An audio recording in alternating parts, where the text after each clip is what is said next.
অনেকেই আমরা একটা জিনিস জানি না, সেটা কি? সেটা হচ্ছে আমাদের শরীরের মধ্যে প্রতি মুহূর্তে আমরা নিজ হাতে বিষ ঢুকাচ্ছি। ভাইয়া কি বলেন, নিজ হাতে বিষ ঢুকাচ্ছি? হ্যাঁ। কিরকম? মাইক্রোপ্লাস্টিক বলে একটা জিনিস আছে, আমাদের এই পানির বোতলেও আছে। শুনলে অবাক লাগে যে কি বলেন। হ্যাঁ, মাইক্রোপ্লাস্টিক মানে হচ্ছে যেই প্লাস্টিকের আকারটা হচ্ছে 5 মিলিমিটারের কম।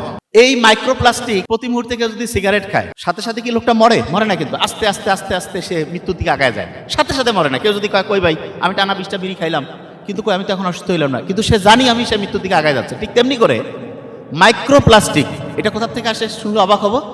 এইটা আমাদের শরীরে যখন ঢুকতে থাকে, আমাদের শরীর প্রতি মুহূর্তে ইমার্জেন্সি ক্রিয়েট করে। আচ্ছা, যেই দেশে ইমার্জেন্সি আছে ওই দেশে কি ইকোনমিক স্টেবিলিটি আসে, অর্থনৈতিক কি স্বাচ্ছন্দ্য আসে? আসেই না। কেন?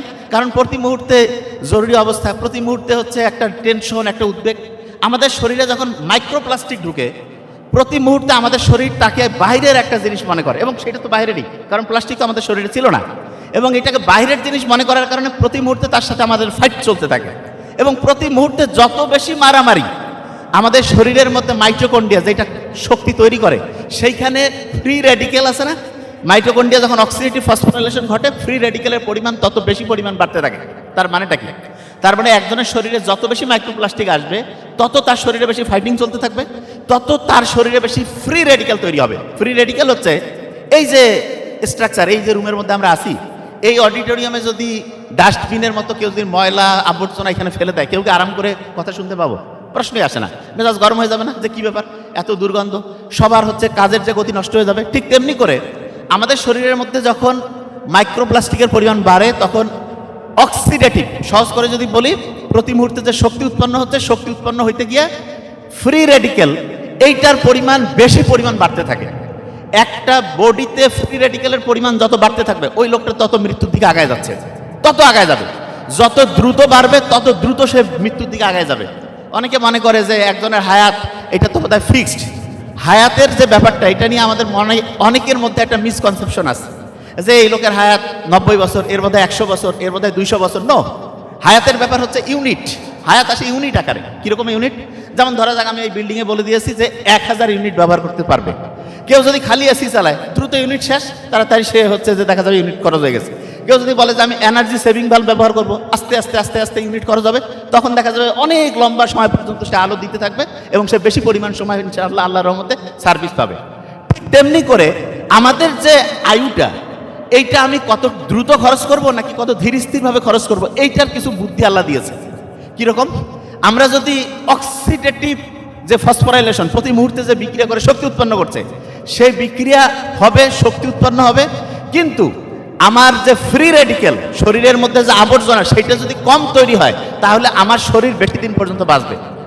যেমন আমার শ্রদ্ধেয় যে আপনাদের প্রতিষ্ঠানের যিনি কর্ণধার, উনি জানবেন একটা জিনিস আছে, ওনারা যখন প্রতিষ্ঠান চালায়, ইটিপি বলে একটা জিনিস আছে, এফ্লুয়েন্ট ট্রিটমেন্ট প্লান্ট, আমার মনে হয় উনি জানেন। এটা কি? একটা কারখানা তৈরি করলে সেই কারখানার যে বর্জ্য যাতে সরাসরি পরিবেশের মধ্যে দিয়ে ক্ষতির কারণ না হয়, এই জন্য একটা প্লান্ট তৈরি করা, যাতে করে পরিবেশের ক্ষতিটা কম হয়। ঠিক তেমনি করে আপনার শরীরে প্রতি মুহূর্তে শক্তি উৎপন্ন হবে, কিন্তু ক্ষতির পরিমাণ যাতে কম হয়, এইটার জন্য কিছু কায়দা কানুন আছে। তার মধ্যে 1 নম্বর কায়দা কানুন যদি বলি, যেটা ভালো, ক্ষতির পরিমাণ কমাবে, সেটা হচ্ছে টক দই খাওয়া। টক দই, টক দই খাইলে কি হবে জানেন? আপনার শরীরে শক্তি উৎপন্ন হবে, কিন্তু ফ্রি রেডিকেল মানে যেই জিনিসটা বাড়লে পরে শরীর দ্রুত মৃত্যুর দিকে আগায় যায়, সেইটার পরিমাণ আস্তে আস্তে আস্তে আস্তে হবে, কিন্তু মরবেন আপনি নিশ্চিত। আল্লাহ যে বলছে যে প্রত্যেক প্রাণীকে মৃত্যুর স্বাদ গ্রহণ করতে হবে, এইটার ফর্মুলাটা হচ্ছে আমাদের শরীর প্রতি মুহূর্তে শক্তি উৎপন্ন করে না, শক্তি উৎপন্ন করলেই আপনার একটা হচ্ছে মৃত্যুর দিকে এগিয়ে যাইতেই হবে। কিন্তু কথা হলো যে কোন গতিতে আপনি যাইতে যাচ্ছেন। ওই একদম এনার্জি সেভিং বাল্বের মতো যদি যান আস্তে আস্তে আস্তে আস্তে, তাহলে লম্বা সময় আপনি বাঁচবেন। এবং এখানে একটা জিনিস বলে রাখি,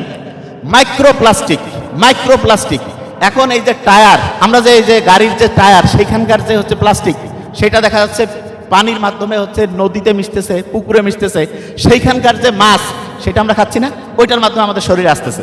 এবং বিজ্ঞানীরা এখন দেখছে প্রত্যেকদিন প্রায় 50,000 মাইক্রোপ্লাস্টিক একজনের শরীরে আছে। 10টা 20টা 50টা বলি না, 50,000।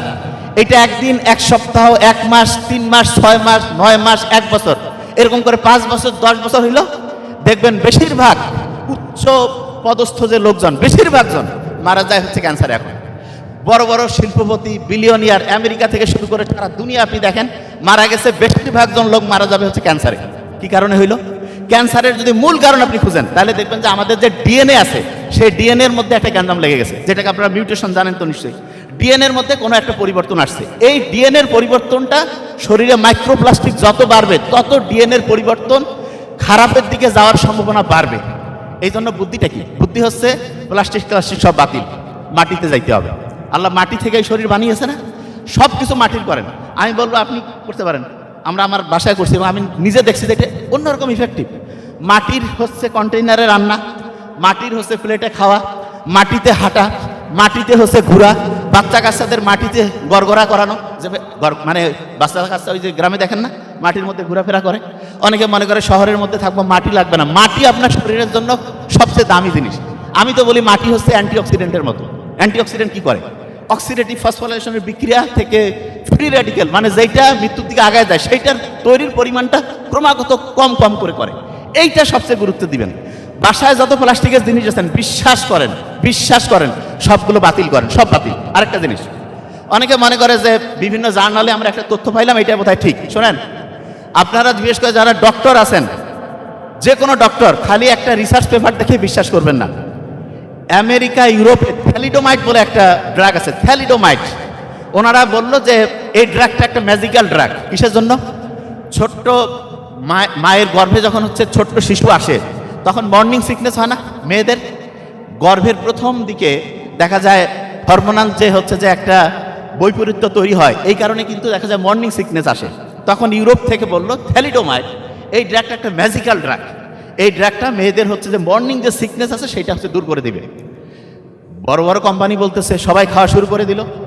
এই যে খাওয়া শুরু করার কয়েক বছরের মধ্যে অবাক করার ব্যাপার, 10 থেকে 12,000-এর মতো শিশু মায়ের গর্ভে মারা গেল। এবং সমপরিমাণ শিশু, কারো হাত নাই, পা নাই, চোখের মধ্যে ডিস্টার্ব, ব্রেইনের ডেভেলপমেন্টের প্রবলেম, এটা হলো। পরে ওষুধটা নিষিদ্ধ করা হয়েছে। এমনকি নোবেল প্রাইজ পেয়েছে, নোবেল পেয়েছে, মানে আমাদের মেডিকেল সায়েন্সে যেই জন্য নোবেল পেয়েছে সেই জিনিসটাই পরে দেখা গেছে সবচেয়ে বড় ক্ষতির কারণ। আচ্ছা আপনারা বলেন তো, ডিডিটি এটা ক্ষতিকর না? আপনারা ওই যে কয়েল, মশার কয়েলের বিজ্ঞাপনে দেখেন না যে এর মধ্যে ক্ষতিকর ডিডিটি নাই? ঠিক 1948-49 সালের দিকের ঘটনা। ডিডিটি বলছে মানুষের শরীরের জন্য 100% সেফ, এবং এইটা আবিষ্কারের জন্য নোবেল পেয়ে গেছে। পরে বিজ্ঞানীরা দেখলো আরে আল্লাহ, এটা তো মানুষকে মারি ফেলে। কিন্তু নোবেল কমিটি বললো এটা কি দিচ্ছেন আপনারা? বলছে রিভিউ করে বললো যে দেখেন নোবেল দেওয়ার নিয়ম আছে, নোবেল ফিরিয়ে নেওয়ার নিয়ম নাই। তার মানে নোবেল পুরস্কারের মতো পুরস্কার যে আবিষ্কারের জন্য হয়েছে মানুষের কল্যাণে, সেই জিনিসটা মানুষের জন্য সবচেয়ে বড় অকল্যাণকর, মানুষের জন্য ক্ষতির কারণ হইতে পারে, এটা আমরা অনেক পরে জানছি। তাইলে এইটা একটা জিনিস। আরেকটা জিনিস বলি, আমেরিকার প্রেসিডেন্টের নাম শুনছে তো, জন এফ কেনেডি। ওনার বোন কিন্তু সিজোফ্রেনিয়া আক্রান্ত ছিল, সিজোফ্রেনিয়া, শিকল দিয়ে বেঁধে রাখতো, কোনো রকমের হচ্ছে কন্ট্রোল করা যাইতো না। একজন ডাক্তার এসে বললো যে আমি ওনার ঠিক করবো। কিভাবে করবেন? বলছে সামনের যে এই যে ফ্রন্টাল লোব, এইটাকে আমি হচ্ছে কাটবো। তা বলছে যে অপারেশন ঠিকভাবে করতে পারবেন? হ্যাঁ পারবো। ভেরি নাইস, অপারেশন হয়ে গেল। সম্ভবত এটা 1949 সালের ঘটনা, অ্যাকচুয়ালিও পাশাপাশি হয়েছে। ওই সময় এই প্রক্রিয়ার সাথে যারা জড়িত ছিল তাদেরকে নোবেল দিয়ে দিল। পরবর্তীতে জানা গেল এই যে আমাদের শরীরের যে ব্রেইন, তার যে একটা অংশ ফ্রন্টাল লোব, এইটা যদি কারো আপনি হচ্ছে যে কেটে আলাদা করে ফেলেন, তখন ওই লোকটা জীবিত থাকে কিন্তু জীবিত অবস্থায় মৃত। যাবে কীরকম? দেখা যায় সে কিছু খেয়াল রাখতে পারে না, ইমোশনাল যে কানেকশন সেইটা হয় না, মানুষের সাথে তার যে সোশ্যাল বন্ডিং সবগুলো জিনিস নষ্ট হয়ে যায়। পরবর্তীতে এটাকে বলছে মেডিকেলের সবচেয়ে একটা কালো অধ্যায়, অথচ এটার জন্য কিন্তু নোবেল পেয়ে গেছে। তার মানে আপনি কি বুঝতে পারছেন আমার কথা আমি কি বলছি? আপনাকে এসে যে কেউ বললো যে এটা রিসার্চ পেপারে পাইছি, যে কোনো রিসার্চ পেপারের চাইতে পুরাতন আমলের দাদা দাদি নানা নানি বলছে এইরকম জিনিসগুলো বেশি আপনি বিশ্বাস করেন, বেশি পরিমাণ হচ্ছে অথেন্টিক হবে, গ্যারান্টি দিয়ে বলছি। আর এই যে যতগুলো এই ফার্মা কোম্পানি বলেন সবাই যে খারাপ তা না, কিন্তু আপনার মাথায় রাখতে হবে এত ওষুধ লাগার কোনো সুযোগে নেই।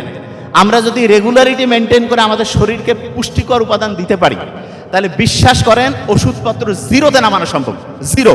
যে ভাই এটা কি আসলেই পসিবল? 100%। আমাদের শরীরের জন্য 1 নম্বর খাবার হচ্ছে অক্সিজেন। 1 নম্বর খাবার কি বলেন তো? এই কথা কন না কেন? 1 নম্বর খাবার কি? অক্সিজেন। আচ্ছা 1 নম্বর খাবার যে অক্সিজেন, এইখানে যারা যারা আছেন একদম সত্যি কথা বলবেন, বুক ভরে শ্বাস নেওয়ার মাধ্যমে আমরা কিন্তু ফ্রি অক্সিজেন পাই, কোনো টাকা পয়সা লাগে না। এই কাজটা গতকালকে 5 থেকে 10 বার বুক ভরে শ্বাস নিয়েছেন, ধরে রাখছিলেন, ছাড়ছেন, এটা কারা কারা করছেন? হাত উঁচু করেন তো। সত্যি 1 জন 2 জন, এতজনের মধ্যে 3 জন।